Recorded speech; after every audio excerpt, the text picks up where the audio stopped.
தென் மாவட்டங்களில் தொடர் கனமழை பெய்து வரும் நிலையில் பொதுமக்களுக்கு பால் தட்டுப்பாடு இன்றி கிடைக்க ஆவின் நிறுவனம் நடவடிக்கை மேற்கொண்டுள்ளது. தமிழ்நாடு கூட்டுறவு பால் உற்பத்தியாளர் இணையத்தின் மேலாண்மை இயக்குநர் வெளியிட்டுள்ள செய்தியில், தூத்துக்குடி, ராமநாதபுரம், திருநெல்வேலி, கன்னியாகுமரி ஆகிய மாவட்டங்களில் கனமழை பெய்து வருவதையொட்டி இம்மாவட்டங்களில் போதிய அளவு ஆவின் பால் பொதுமக்களுக்கு கிடைக்க ஆவின் நிறுவனம் முன்னெச்சரிக்கை நடவடிக்கைகளை மேற்கொண்டுள்ளதாக தெரிவிக்கப்பட்டுள்ளது.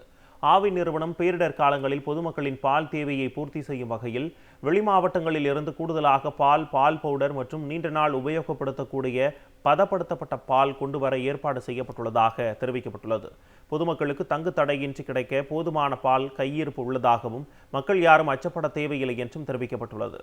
தென் மாவட்டங்களில் தொடர் கனமழை பெய்து வரும் நிலையில் பொதுமக்களுக்கு பால் தட்டுப்பாடு இன்றி கிடைக்க ஆவின் நிறுவனம் நடவடிக்கை மேற்கொண்டுள்ளது. தமிழ்நாடு கூட்டுறவு பால் உற்பத்தியாளர் இணையத்தின் மேலாண்மை இயக்குநர் வெளியிட்டுள்ள செய்தியில், தூத்துக்குடி, ராமநாதபுரம், திருநெல்வேலி, கன்னியாகுமரி ஆகிய மாவட்டங்களில் கனமழை பெய்து வருவதையொட்டி இம்மாவட்டங்களில் போதிய அளவு ஆவின் பால் பொதுமக்களுக்கு கிடைக்க ஆவின் நிறுவனம் முன்னெச்சரிக்கை நடவடிக்கைகளை மேற்கொண்டுள்ளதாக தெரிவிக்கப்பட்டுள்ளது. ஆவின் நிறுவனம் பேரிடர் காலங்களில் பொதுமக்களின் பால் தேவையை பூர்த்தி செய்யும் வகையில் வெளி மாவட்டங்களில் இருந்து கூடுதலாக பால் பவுடர் மற்றும் நீண்ட நாள் உபயோகப்படுத்தக்கூடிய பதப்படுத்தப்பட்ட பால் கொண்டு வர ஏற்பாடு செய்யப்பட்டுள்ளதாக தெரிவிக்கப்பட்டுள்ளது. பொதுமக்களுக்கு தங்கு தடையின்றி கிடைக்க போதுமான பால் கையிருப்பு உள்ளதாகவும் மக்கள் யாரும் அச்சப்பட தேவையில்லை என்றும் தெரிவிக்கப்பட்டுள்ளது.